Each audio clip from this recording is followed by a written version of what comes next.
All right, ladies and gentlemen, boys and girls of all ages, makes, sizes, and models and confabulations. This is the Coon Prairie Ramblers. It's time to circle the wagons because we're here. We got KC over there. And we're without Brother Luke. The Luke man. The rebel without a clue. Is now the rebel with a cruise. Hey, rebel with the cruise. He's over in he's heading back from Cancun. He's headed back from Cancun. Yeah, I don't know why he went over there. Because he could. Just because he can. Cancun. So he Cancun, yeah. He did. And we are the three-spoked wheel here, and we're missing one spoke, so we're only the two-spoke wheel. And we're wobbling down the road like a cold tire back in 1965. Wop, wop, wop, wop, wop.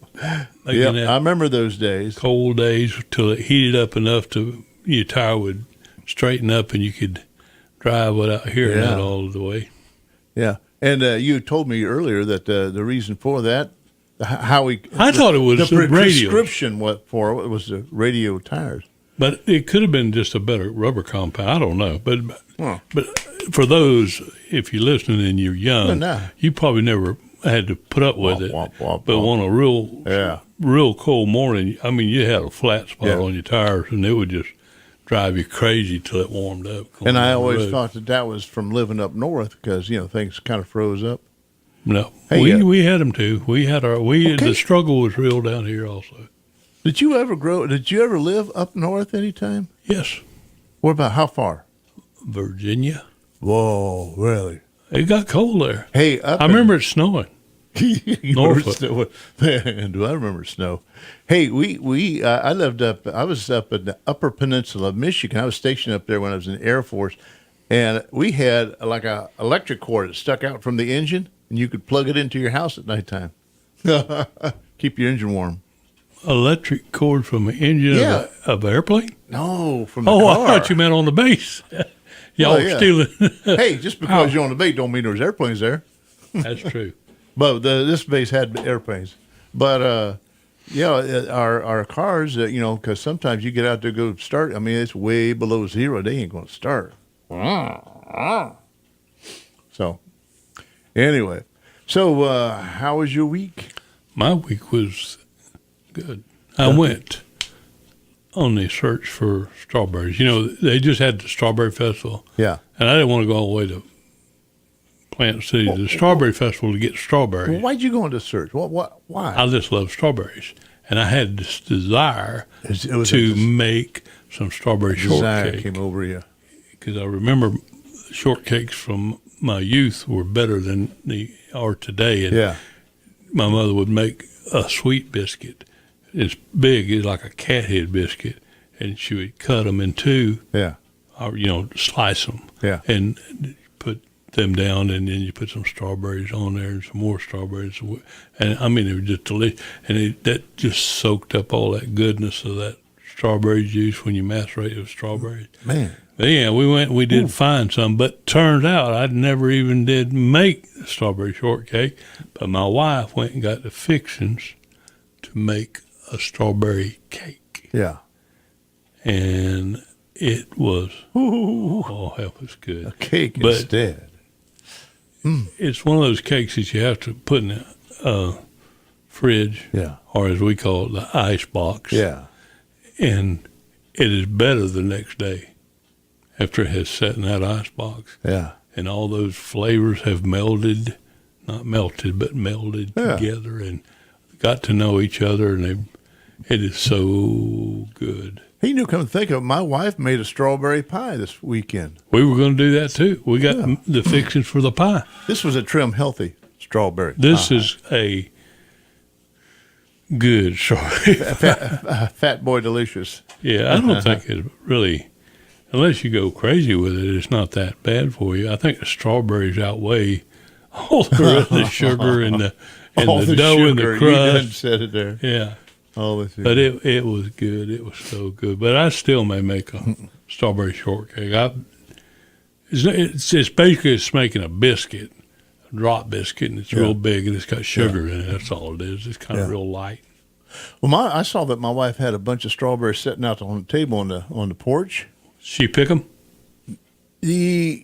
Yeah. She's they wouldn't pick them. She's a picker. They did pick them, yeah. And I went out there and I'm thinking, hard. okay, before these go, but always, when she goes through her strawberry, she always throws away a strawberry that just got a tiny blemish. She'll throw the whole thing away. And I'm thinking, I'm out there, I'm eating those things. I'm thinking, I'm going to eat these things before she throws them away. Save the real good ones for her, But I think, you can, I mean, if it's real small, she'll cut it off. But speaking of Carrie, didn't she have a little excitement last week? Yeah, she did. She had the second accident of her life. And both accidents happened in Arcadia. This happened at a stoplight. In fact, there are only a couple stoplights away from each other where they each happened. One was 20-some years ago, and she was sitting at a stoplight, and somebody rear-ended her. And this one, this past Wednesday, she's sitting at a stoplight over at the Walmart park, getting ready to go out on the I-70, Interstate 70. No, it's not Interstate. State Road 70. State Road 70. She gets front-ended. And what happened was there was a semi going eastbound on 70 and a pickup truck going westbound on 70. And the pickup truck decided to turn in front of the semi to come into Walmart, and the semi hits them and spins them right into my wife. So I was sitting in town waiting for her to call me or waiting for her to come pick me up because I was going to leave my little car in town. We was going to drive up to Winter Haven. And she called me. She says, you're going to have to come pick me up. I said, no, you're supposed to come pick me up. She said, no, I done got hit by a pickup truck. Major change of plans. Yeah. So it took forever to get through the paperwork and everything. It took forever for them to well, they had the Suggs brought two of their trucks out down there to pull everything out. Plus that semi, you have to get a real big truck for the semi. So the semi was hurt bad enough for they had to careened off into the ditch just right there by Sonic. Totaled it. Oh, really? Smashed it to smithereens. Wow. Yeah. And I asked the highway patrolman, I was thinking, why isn't that semi, he hit the pickup, but why would he be way down in the ditch like that? And he says it's a typical thing that people do. When they see something happen, they turn the wrong way. Right. They turn the opposite of what they should be turning, and then plus his wheel, he probably adds a little insult to injury. Yeah, and he careened off, and it destroyed that semi, and destroyed the pickup. And I guess it's going to total our truck. I bet you anything it does. Yeah, Ford garage waiting. I'm going to call Jet him this afternoon. has breathed its last. Oh man, I tell you what, 227,000 miles. It was doing good. Yeah, you can't ask for more than that. Well, yeah, I could ask for 300,000, but not now. No, I think poor Jet's going to be put out to pasture. Wrecks are terrible things. Yeah, they are. Yeah, and nobody was hurt, and that's good. Everybody went away, shaking hands, okay. I still don't understand how you turn in front of a semi, and didn't see it.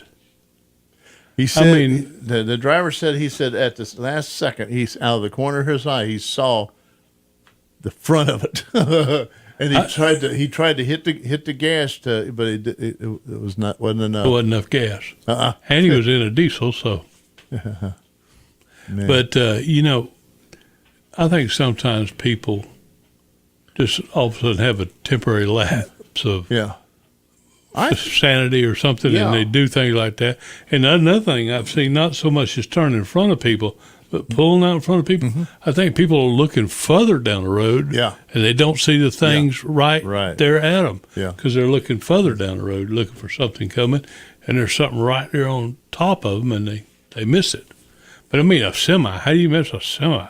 Yeah. I mean, really, if I'm going to pull out in front of something, it's going to be semi's right up on you. It's going to be a Mini Cooper or one of the little Fiat 500s or a Volkswagen Bug or something like that. The street where the semi came, and he didn't even have time to lock his brakes.